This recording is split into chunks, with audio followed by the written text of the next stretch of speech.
And we are live. Perfect. Hello, welcome to Small Talks. For people who are joining us for the first time, we're practically a medium where we talk to like minded people, understand how they build their careers, industry trends, how do they manage this crazy thing called work with life. And that's how we've been able to do 120 plus episodes so far. On this set, we have Shavya with me. Let me give you like a quick background on how I met him, right? So while I was working for an organization, we wanted somebody to scale our marketing, but we did not really have a budget, right? And that's where we got introduced. He runs his own startup, but he also is kind of leading marketing for one of these other SaaS slash startup slash AI companies. For that, I'll let Shavya only take the control and tell us more about this. Just want you to give like the audience a quick 1 minute introduction about you so that they also get warmed up to your profile.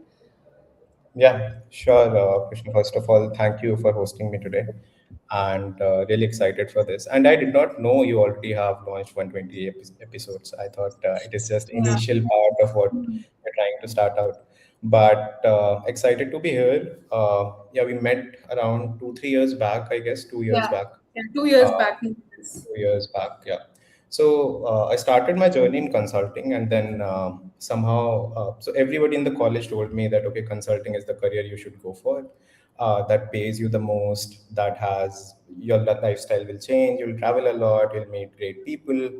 But after 1 year, I realized no, this is not something that I want to do.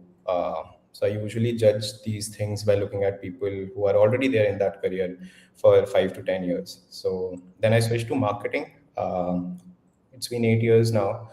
Started Growth Shark, worked with 30, 40 plus SaaS startups previously.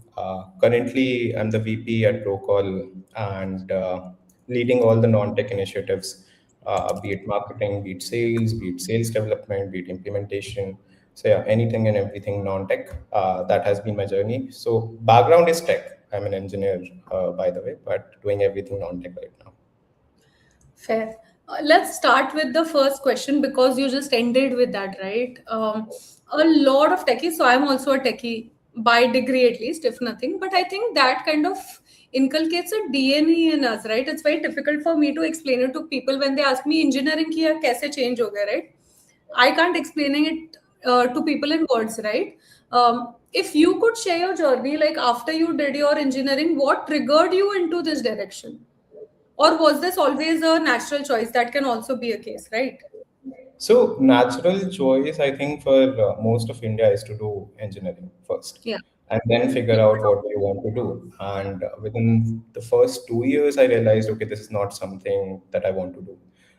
So even in college, I started doing everything: events, non-tech activities, participating in different sports events, and all of those things. So never really, I was never focused on, to be honest, never focused on coding or tech stuff. Hmm. One thing that I would say that I wanted to do is to work for a tech company. Hmm. Although I'll be doing a not doing non-tech stuff, but I always wanted to be in a tech company, Hmm. not into services, not into anything else. But yeah, Hmm. pure play tech, SaaS, AI, because that excites me a lot. But from the GTM point of view. Hmm. Got it.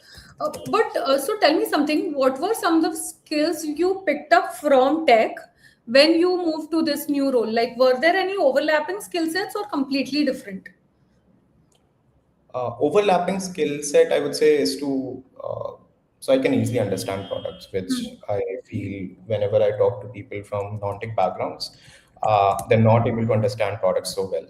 And even if you're doing marketing or sales in a SaaS or AI company, you need to understand the product really well. How Hmm. does this help? What can be done? What cannot be done? What kind of configurations can go Hmm. into this? Hmm. So I can go out on the call without the product managers or the tech team, and I can commit Hmm. what can be done in the product, what different things can happen, how it can be configured, how it can be customized. So the implementation or engineering, sales engineering part of it comes easily to people who have a tech background. Fair. And so I think you moved only, like you started with a marketing role itself, right? After moving out of your college. There are a lot of engineers who want to do this by design. Like for some people, it happens, right? But some people actually plan it. If, say, somebody is planning to move from engineering to marketing immediately after they've graduated, they still don't have MBA on their mind. Can you tell them what are these 2 or 3 skills which they need to upskill on, or are there certain courses they should look upon? Are there certain kinds of internship they should kind of get involved with? So I'm a kind of guy who has learned everything by doing things. So I'm not a kind of person who has done an MBA in marketing Hmm. or any course in marketing. I read a lot of books, so I like to read non-fiction, Hmm. and I like to talk to people who have done Hmm. this before. So Hmm. these are the two things that I've always done to learn, and I've always had great mentors in Hmm. this journey. Uh, Having said that, I did not start actually in the marketing, like I Hmm. said. So uh, I did one marketing internship during the last semester of my engineering journey, Hmm. and that was out of the blue because I was too free to do anything. I was already placed in a consulting firm. Hmm. I was not supposed to interview for any other companies, so I was free at that time. I thought, okay, let's try out marketing. What is marketing? Hmm. I did it only for 4 or 5 months, and then the full time placement started, and I moved to the consulting thing Hmm. from where I had the full time offer. Hmm. Worked with them for a year, and that's when I realized that okay, marketing was more exciting than what I'm doing Hmm. right now. Hmm. And that's how I switched back to marketing to the same company. That Hmm. company was Metal back then. It was a really small startup. It was startup kind of a thing, and over the years, it got acquired by Marsh and McLennan, got merged into it, became a very big corporate. Yeah. So I saw that journey for 4 years from being a very Hmm. small startup to probably Marsh and McLennan. Yeah, yeah. In fact, but this is a question which I wanted to ask you. You've seen the reverse journey as well. You started with ZS, right? If I'm not mistaken. And then Yeah. you moved to Metal. So you joined Metal while they were still building and they were still not acquired, right? You were part of that journey as well. Uh, how do people perceive marketing when they are like a Fortune 500 company versus when they're a startup? I'm sure there's a stark difference in the GTM strategy as well, right? What were some of the key learnings you had between these two different types of organizations? So I'll give you an example. Startup is like a speedboat. So Hmm. if you have to move from point A to point B, you have to move fast. Otherwise, probably somebody will eat you in between. Hmm. Ships are the bigger corporates are like ships. They don't want to move fast, but they're very stable. Very so you know your routine job. You know that okay, it is going to be 9 to 5. It is not going to extend. Yeah. Things are not burning at startups. Every day you're firefighting something, Hmm. uh, and the DNA of both these corporates are very different. Hmm. While hiring people, also, I this is the first thing I judge whether they're made for corporates or they are made for startups. But A how do you startup, judge it comes from the probably the cultural realm that I take, the that? kind of energy. So you must be Like doing a that, few but traits, right? Like for example, I have like set traits. Like yeah. if I know that this person can't do something end to end, then he or she is not made up for our kind of, at least for seed funded companies, right? Because here first you identify the problem and then you find a solution, and third you implement the solution yourself, right? But wherein you're in a like Fortune 500 company, there are three different people doing that. So that's one thing which is like very different. So in your opinion, something Yeah, like yeah, that is absolutely one thing that I judge for. yeah. Then another thing is how prone are they to uncertainty? Like, will they be able to work in uncertain times? Yeah, true. Because That's critical yeah, thing will to do. they be able to adapt to changes every day, every week, every month? Yeah, In a startup, especially with AI coming in, you cannot plan for 3 months, 6 months, 1 year. Things are yeah, changing every week properly. yeah, Uh, People who want to do a planned task that okay, this is my yearly AOP, this is the kind of job I'm doing. At the end of the year, probably I'll be rated out of 5, and then I'll be given 10 to 15% of appraisal based on it. yeah, People want to do that, they can go to bigger corporates. Startups are equally rewarding, but a lot of risk. equally straining. In fact, Yeah. this is what I was trying to answer to somebody yesterday from my household, right? Like, so I manage talent vertical for a company, right? And then I'm trying to build something along with that. So somebody just asked me, "Are you sure you have so much work on the talent side?" And I'm like, what you don't realize is we hire 50 people in a quarter. That's the scale we are at, right? And 50 to मैं कम बोल रही हूँ. In a quarter, I've had like hiring targets of 100 people, right? If Wow. you have that, that means you're around the clock. All roles are not going to be easy. In fact, I just wrote something on LinkedIn today, right? Recruiters have just fantasized this idea of 3 days offers. Dude, who are we lying to, right? It's a hustle. One is people don't even know us, right? Like when you're building a startup, same for you from the marketing side, right? They don't even know who that company is. You Yeah. start with building a brand around that company, right? You are giving them that visibility. So it will definitely take more time. But there's also one more difference, right? So you're building horizontally of sorts, but when you're in a bigger company you're building vertical. These are two completely different skill sets as well, right? So, and I think Yeah. that's also very critical. You'll have to see if these are non-linear thinkers or linear thinkers. Each person fits in each role beautifully, but is that what you kind of need? Yeah. So, for example, if you are in a bigger corporate, people have different person for brand marketing, different one for product, different one for SEO, different person doing ads, different Hmm. person doing email marketing. So all of these are marketing kind Hmm. of verticals, but you have one, two person people or the complete team doing one thing only. Yeah. Uh, I was lucky enough to be able to do everything at Metal, and Hmm. that's how my journey came to like handling the marketing team completely. And I know Hmm. what happens in each of these verticals. Hmm. That kind of a chance you will not get in corporates. Yeah. Either once you get into email marketing, probably you'll be doing email marketing for Yeah. the next 8, 10, 12 years. Yeah, yeah, agreed. But so you were kind of working in marketing before you started your own organization, right? What was that gap which you saw in the market which made you move from like, leading marketing to building your own consulting firm, right? Partnering with younger startups, helping them with their GTM strategy. So there were a lot of agencies already in the market for marketing, Hmm. but one thing that all of them misses out is on trust. So Hmm. the biggest gap today I see is people promising that okay, results will come in 6 months. For 6 months they'll get paid, but after 6 months results will not be there, and they'll get fired, and that cycle continues for every startup or every company, and that's when owners and founders have stopped trusting these agencies. Hmm. So that was one big gap that I saw that okay, you should promise some numbers from day one when you start to work. Hmm. Uh, second was actually a triggering point. When I got into March, it got very, very comfortable for me. Like I'll send out approval for hiring one person. It'll go out to March, so it'll go out to March. It'll take 5, 6 months to get that approval done. Hmm. There was not a lot to do, and I because I was coming from metal, pure play startup ecosystem. I was very impatient at that point of time. That okay, नहीं यार कुछ तो करना है. I Ah. cannot be sitting for going to the office for 4, 5 hours, sitting there not doing anything just because now I'm a part of big Hmm. corporate.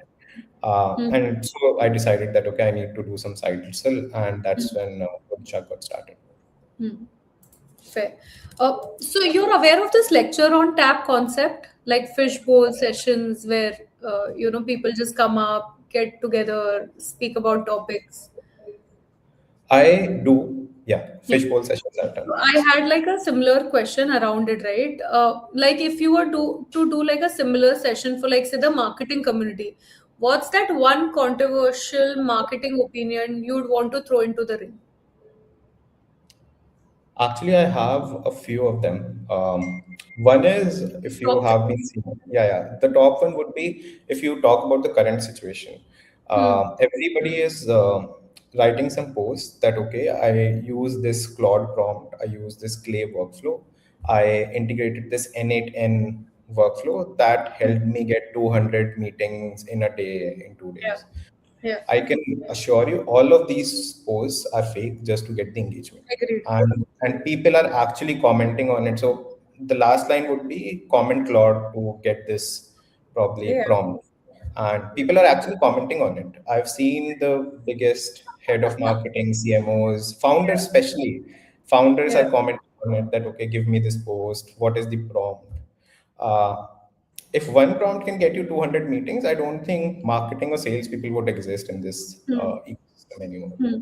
Hmm. which is not the case right now. Yeah. Agreed. And so in the similar line only, now that we've just entered the AI questions, right? You kind of achieved 40x growth when you were at Spine, right? If you were to do that today with the current AI stacks, say LLMs or say AI agents where they're available, right? How much of the manual task you used at that point in time would simply disappear?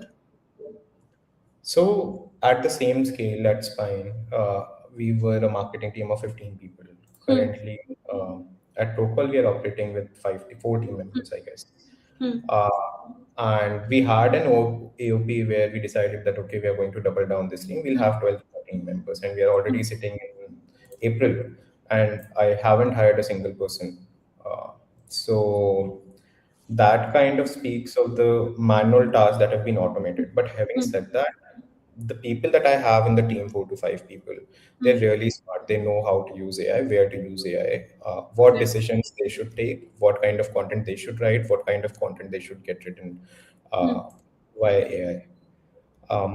In terms of what kind of tools I would suggest, I think this will probably change in the next 1 week. But for now, sitting today, Claude is that one tool that can do a lot of stuff for you, Oh, starting. I can just crib and I can have like an entire podcast just on how every week, every 15 days, LLMs are changing. You train something and then something else kind of just picks up, right? And then you have to train the other LLM because the last LLM just stops giving you the amount of results that you were getting before. And it's that adrenaline rush, which I can't describe in words, which we are kind of going in loops, right? In fact, I was just explaining this to somebody I was speaking last night, right?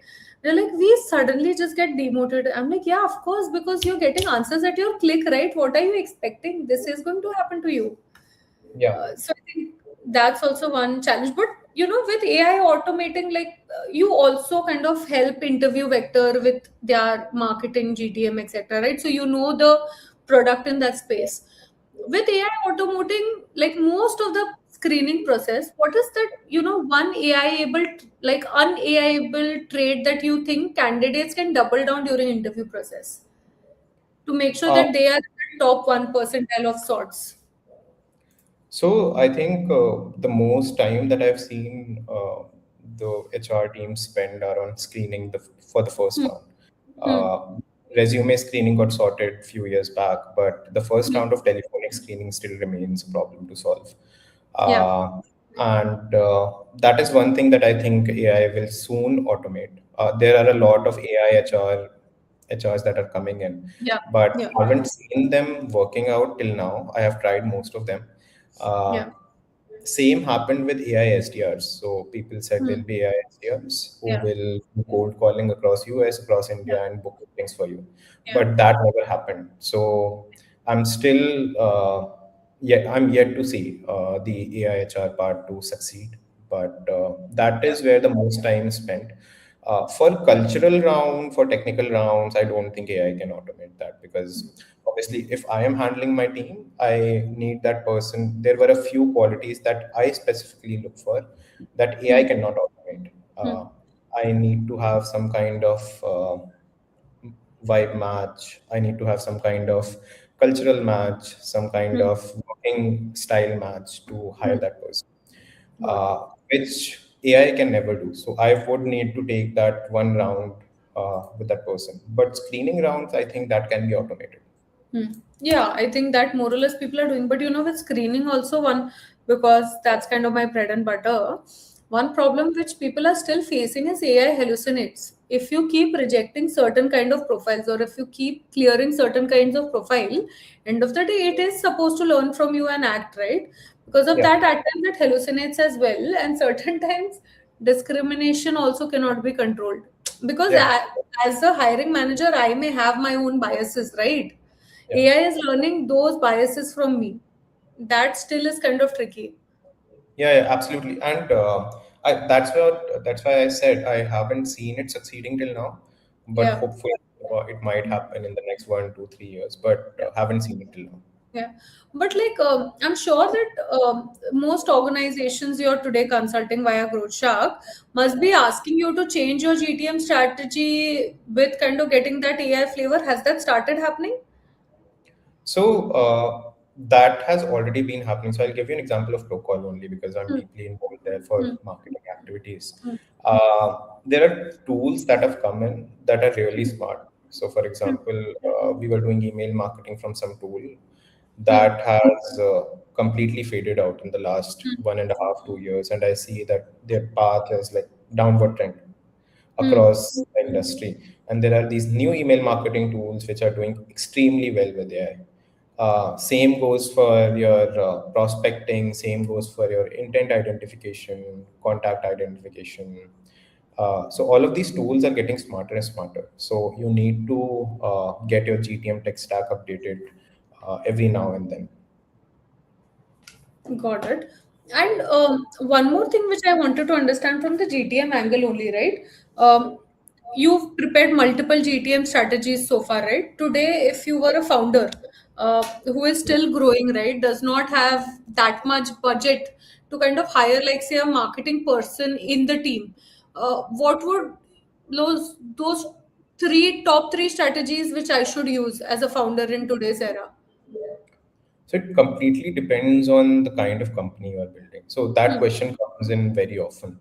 hmm, But until unless you know about your ICP, hmm, you cannot comment on which channel is the best. So if you are hmm, building a D2C brand, probably so Instagram, Facebook, all of hmm, these channels, hmm. where you should invest your first few dollars. Hmm. If you are targeting manufacturing segment, then probably cold calls in LinkedIn is something that you should target. If you are targeting CFOs, HR tech people, especially HR tech people, they're quite active on LinkedIn. They're quite active on events. They are pretty open to go out for dinners, to go do Yeah. breakfast clubs, and all One of of the these. most easily accessible community which people fail to realize. Yeah, yeah. Uh, I agree. I've worked in HR tech for probably 5, 6 years. They're most open. They yeah, love to interact. They love to go yeah, out. yeah. They love to be there in limelight. Visible. Yeah, yeah. Yeah, but which is not the case with the other ICPs. So The it stakeholder. completely depends on which kind of company you're building today. Yeah, yeah. So somebody has one question for you. I guess it is Samip Shah. Sorry if I'm mispronouncing the name. He's asking, do we have any recommendations for books about sales that you personally like, especially in B2B SaaS area? So I'll tell you how sales function was born. Sales is never taught in any of the colleges. Sales is not taught in, probably is not even a major for MBAs. It It, has marketing has sales in most of the college as one of the subjects. But if you go out that okay, I need to do a course in sales for 2 years, 3 years, no, that doesn't happen in today's world. That has never happened. Salespeople are the most, I would say, smart people, and they figure things out themselves. If you want to go from A to B, every salesperson will have a different route that they'll take, but everybody will reach point B. In terms of books, I mostly recommend the initial two books about building startups because for building startup, the first thing you need to learn is sales. Uh, in today's world, also with AI coming in, where you can build products with just one prompt on Emergent, Lovable, and all of these platforms, sales is going to be very, very crucial. One is hard things about hard things. Uh, It's uh, absolutely just love it. yeah. And one other book that I generally go back every time is the Almanac of Naval Ravikant. Huh. So that is also really good if you want to start out. Hmm. Fair. Amp It Up is a very good book for sales, by the way. Amp It Up I read a couple of years back, but that is a really, really good book. Fair. No, but I think hard thing about hard things, the way he's kind of written it also in chapters, right? At Yeah. certain points, it feels personal. when Yeah. you're building certain things, right? Like with me, it had happened like, see, I am in talent. You cannot deny that I may have done layoffs in life, right? So he'd written this very beautiful thing in his book, right? That see, if you're going to do layoffs, do it gracefully, do and make it a comfortable journey for people, right? Don't keep pushing that conversation. It's not going to help anybody. You know, this conversation has to happen. Please have it and have it right. So I think that makes sense, right? Just kind of keep your human element like ready, and make sure you don't repeat this mistake the next time. So I think Yeah. that kind of stayed with me for a very long time while I was going through that journey. Yeah, yeah. So, with hard things about hard things, great part of that book is you will go through each and every point while building a startup. So, if you are Yeah, building a startup, you yeah, will, it's more likely that you will go through that journey, almost yeah. 50 to 60% of the journey for sure. And there's this very important journey that every startup sees, right? Like, so I've been part of a startup being bootstrapped to seed to Series A to etc. Right? Every stage requires a different skill set. And sometimes what happens is founders get emotionally attached to certain people. It's going to happen, right? You're building so closely together. But what happens is at one point, people outgrow, like skills outgrow these people. And at that point in time, I've seen a lot of founders not taking the tough decision of letting go those people, because that harms the company and that's harming the person as well, right? The person's not able to grow at the same rate, but you're not letting that person go. So that also very commonly happens in the startup ecosystem for some weird reason. I think if you talk about any startup that has seen a journey from C to Series A to Yeah, B to C, that has yeah, happened in almost every startup. yeah, The kind of pace that startups have, even sometimes the founders, like founders cannot grow so fast, and yeah, that's why we've seen a lot of startups which are going for IPO, which are going from for Series F, Series E funding. Founders have to step down. So yeah, you need to ex- upskill yourself at all point of time, and you cannot attach yourself to any one thing. yeah, At one point of time, it is a question of company surviving or not, rather than one person or two people surviving or not. yeah, yeah, Because till the time you reach a stage of Series B, Series C, there are mm, 1,100 people who are dependent on that company. yeah, And it cannot be run for the benefit of a couple of people. It yeah, should be run for the benefit of 1,500 people, 1,000 people, and probably 1,000 customers that you are working for. yeah. Agreed. What are those few vanity metric that you see most marketing leaders falling prey to most of the times? I would say the worst metric to track is for anything is the input rather than output. Hmm. Uh, so I've seen a lot of founders coming to me saying that, okay, we are doing this, Hmm. and we want to scale this only. So Hmm. my next question is, what is the output of this, and do you have any plans to scale the output? Hmm. And that is where the biggest gap is. Hmm. Most people are focusing on okay, we have launched 5 ebooks, we have launched 10 website pages, but what is the output? How many meetings did you get? How many leads did you Yeah. get? How many conversions did happen from all of these things? Yeah. Which most people miss out on. They have a marketing team of 10 people. Launching research and reports, thought leadership pieces, doing branding, probably revamping the website every other day, uh, and doing all of these things. But But now I think it's become very easy, right? Like Figma has its own LLM feature built in, right? I was just yeah, checking it out yesterday, in fact, right? And I saw somebody build an entire page out of giving comments to Figma. It's that easy. So if I'm saying you could build an entire page for that website, then ebooks to is, I think, just around the clock, right? Like you yeah, just yeah. type, keep getting. Uh, just like an extension to this question, while you're continuing the answer, I see suddenly a lot of content being populated into the ecosystem, right? Because creating content has become easily possible for people. Uh, what do you think are certain positives of this and negatives of this while it's happening? I think I don't think there is any positive to this. To be very honest, there are a lot Both of I don't yes. want to say only negative. Yeah. So I it is becoming a struggle to figure out good content to lead. to be very Hmm. honest. Hmm. Even if I open up LinkedIn, I see multiple posts on written by AI, and then I'm like, no, I don't want to be reading anything on LinkedIn. Earlier, Hmm. it was original posts, people not worried about posting every day. Yeah. They were posting when they felt like posting. They were posting when they had some incident to post about, Correct. which is not happening today. You can automate your complete LinkedIn. It will post every day at 11 a.m. and you will get the engagement. Your followers are increasing. But that kind of content, I don't know who is reading. Same is happening with ebooks Bots are research. And reading, no? There are multiple bots which are crawling around the website. I'm yeah, assuming they're reading. Who else is reading? yeah. So same goes for research and reports and ebooks. Like I've gotten very, very like picky about what content I consume because you obviously have limited time. So now I've switched to the likes of Gartner, PwC, McKinsey to read any report. I don't trust reports coming out from startups, especially because most of them are AI generated, and I don't want to read generic content. Like Hmm. you earlier, if you want to do one research and report, I remember at Mercer, we used to start the report work 3 months prior. We would send out uh, the invitations to 500 CHROs, would take question answers, would do interviews, would do analysis, then figure out the stats, build those reports, and then finally write the content.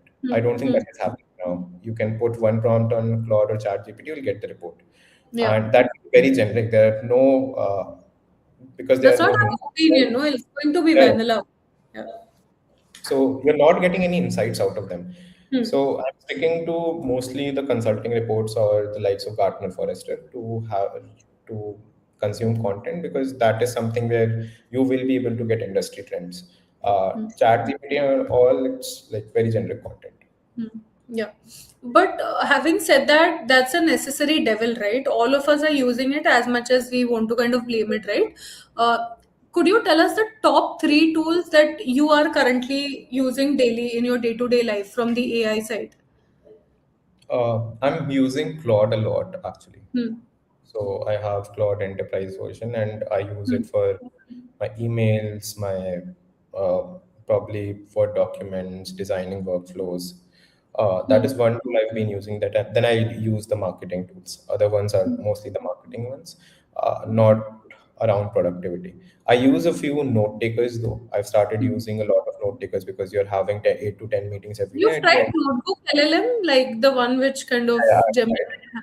I've tried Notebook LLM. Did not like it a lot. Probably would take some time. I know I do use Notion. If you are Hmm. calling it an AI tool now because it has switched to Notion AI, apparently. But I do use Notion a lot, Claude a lot, and then these note taker tools. And note taker tools are amazing. Like I have my task list ready without doing anything, and I've integrated most of them with my Slack. So I just put a comment in Slack that Like, okay, I have a meeting if you for had to five.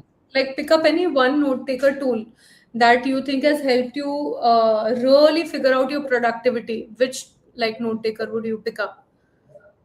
So if you want to go in the expensive kind of a segment, that would be Plot, Hmm. Plaute. They have devices also. You can just fit the device properly in your shirt and roam around all day. At the end of the day, you will get the summary of what all you did during the day. Hmm. But for your meetings on Google Meet or so, you can use Fireflies. I'm using Fireflies currently. Yeah, yeah. Fireflies, I think, yeah, the most common amongst the lot. Yeah. One more thing. Now wanting to move towards your life side of the things. You're managing like a consultancy firm, right? A agency, plus you're kind of handling a full-time role.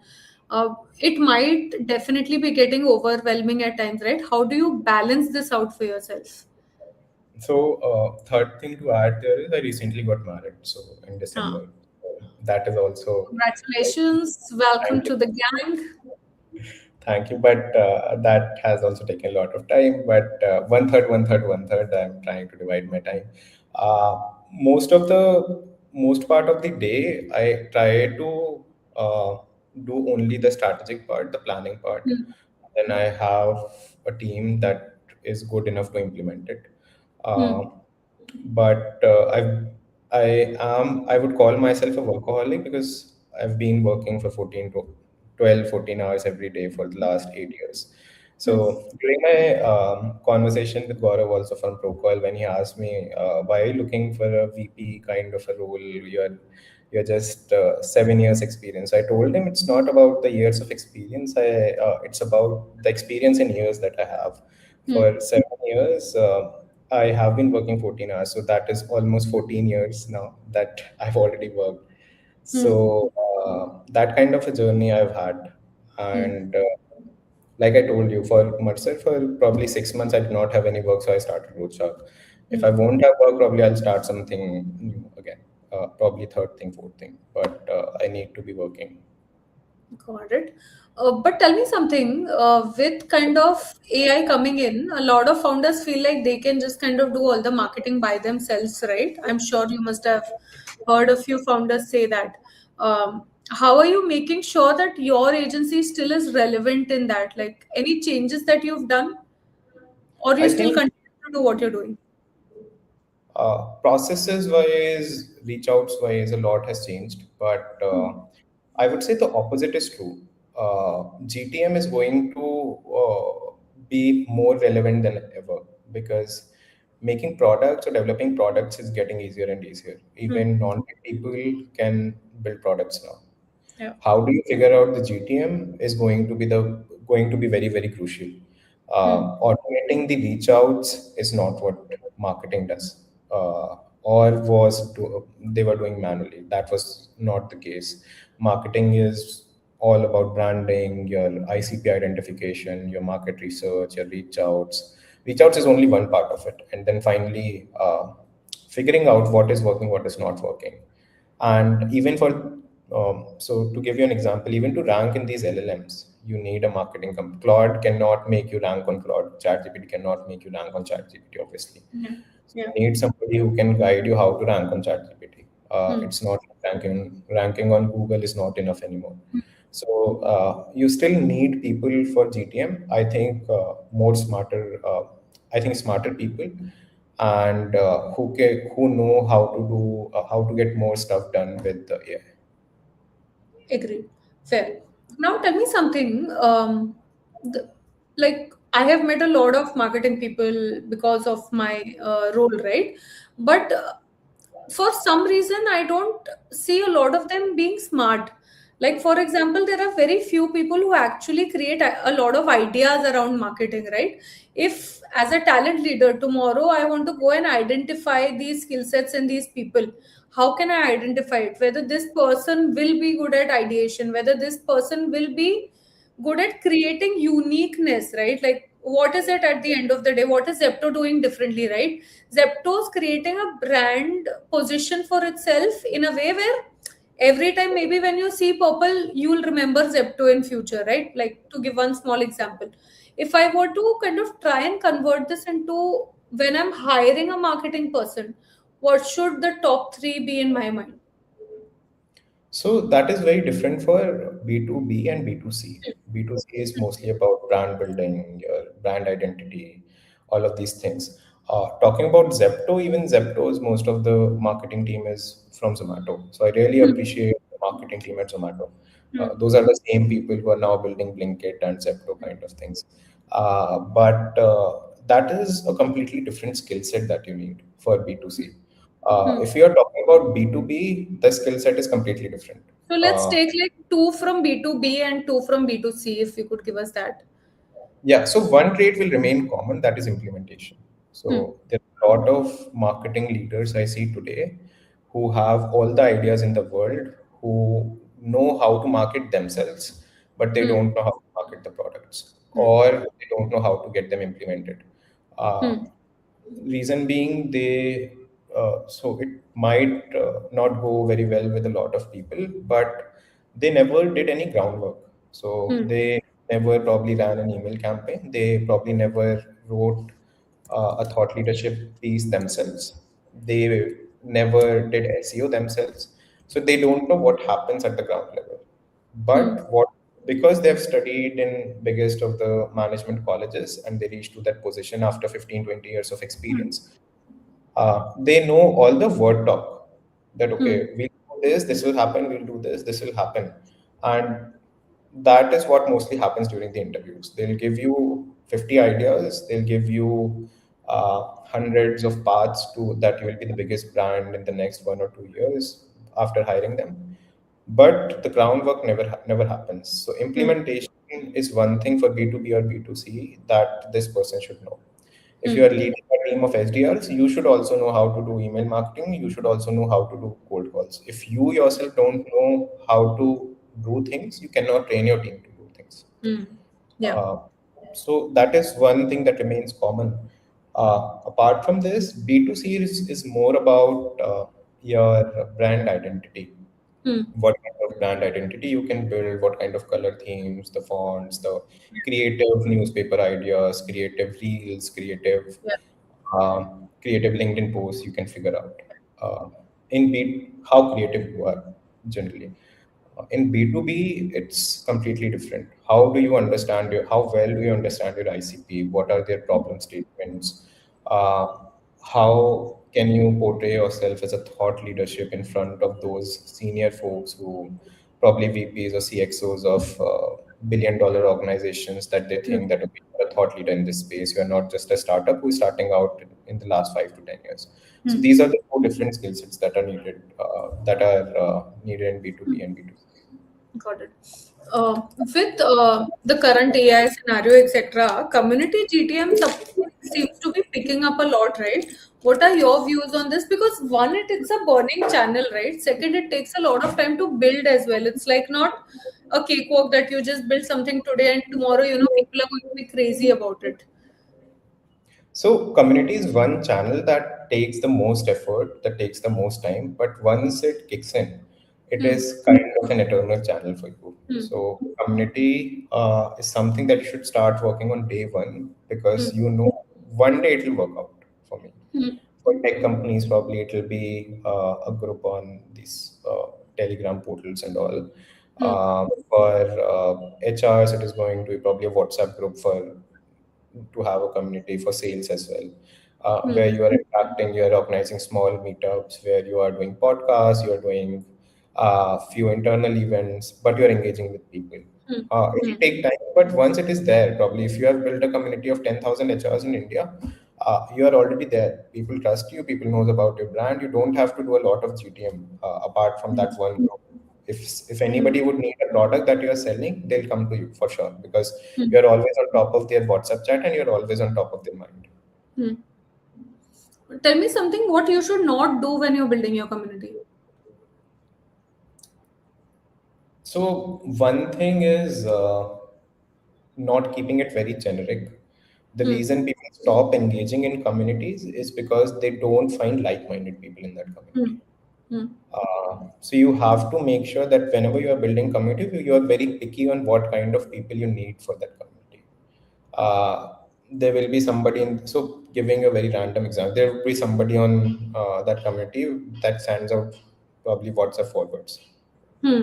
good morning messages. You wouldn't Hmm. want that person to be in that Yeah. community because you're handling community of CHROs who don't want to read that. They are Yeah. looking for, and also you should be aware that okay, which group is for what. Hmm. So that is just a small example, but yeah, that is one thing that you should avoid in a community. Okay. But tell me something like the most, like more and more I speak to founders, they seem to fit like community GTM pretty much later in their funnel. Like you said, it should be like a day zero activity, right? But in most founders' mind, it's more of like a series B, series C stage kind of activity. So in today's funded startups, I think their initial few customers can come from investor network only. Hmm. So for them, it is kind of a community only that they're getting access to because of their investors. And when that investor access is no more relevant for them after Series A, Series B, then they start to build a newer community for it. But if you can start from zero, nothing better than that. Got it. I think we are almost closer to the set. Just have two more questions and we'll kind of wind up for the day. Uh, if you were, say, 2021 today, in today's time, what is that advice you would give yourself? So I think I don't know if I did the right thing to switch from consulting to marketing, but probably I would have been earning more, or probably I would have been doing a lot of other stuff. But I think I took the right decision, even if I go back to that time. So I would say that whatever you feel like doing, get into that field. Hmm. And it was very random on how I took that decision, because I told my parents that, okay, I don't want to do this consulting job. I told my sister, and everybody asked me, why do you think so? And my answer was very random, and probably Hmm. people will laugh out. So uh, I said, when I look at people who are 10, 15 years older to me in this consulting company, I never feel like that I want to be like them in the next 10 to 15 years. When I was in a marketing thing, and when I looked at other founders and CXOs of startups, I felt like I want to be like them in the next 10 to 15 years. So that was the triggering point, that, okay, no, I want to be a part of community only. So I want to be a part of that community instead of this community. I don't want to be a consulting partner at 45. Hmm. Probably want to be a startup founder at 27, earning much lesser, but probably enjoying my life on what I Makes do. sense. You've interacted with a lot of founders because of your role, right? What's that one learning that someone's given you that just stayed with you? A lot of them, actually. Uh, I think one common trait that every founder has is they think that whatever they are building, they're selling. That's the best in the world. And that's the best thing to do, Hmm. because then only you're motivated enough to work on that idea day in and day out. Hmm. If you are still confused about whatever you are building, if you are yourself not confident about what you are building, nobody Yeah, else will be confident about it. true. One negative thing that I've seen with most founders, they're very difficult to work with. Very And why do difficult. you? Uh, in today's world, startup founders get a lot of spotlight. Hmm. So they start to think it's only about me, whatever is happening. Hmm. Whereas it's always about the team. Without the team, there is no company. Yeah. Uh, Second, somehow for their passion, they push the team the most. Then at Hmm. that point of time, you need to realize there are some boundaries, that, okay, Hmm. they are not the ones holding probably 100% of the company. They are Hmm. here for this much salary that you are paying to them. Hmm. Yeah. Uh, Yeah. so you can work Saturday, Sunday, day in, day out, but you cannot make these people work Saturday, Sunday. They chose a different life. They chose a corporate life. You chose a startup life. Yeah. They are not the ones who chose the life of a startup founder. Uh, the reason they chose that corporate life, because they wanted to enjoy their weekends. Agreed. Yeah. Yeah. I think that's kind of got us to the end of this set. And I keep telling this to people, right? They ask us, how do you kind of do such long sets? It just does not feel long when we are into a conversation. Absolutely. I did not even realize it's been 48 minutes. मुझे वो ध्यान रखना पड़ता है, like we're trying to cut at 50, right? So then we consciously are like looking at the clock round, or else so then it kind of goes on and on. But thank you so much for doing this, right? Thanks. I think some of the inputs which you gave on the marketing side just make sense. I hope it kind of helps others also whenever they're listening to this podcast. And just thank you so much for doing this with us. Means a lot to us. And Thanks thanking the for people who having joined us as well. Thank you for your questions. If you all have questions later on, also feel free to post it on the chat. We'll make sure one of us kind of comes up with the answer around it. me. Yeah. Thank you, Krishna. Thanks a lot for hosting me, and excited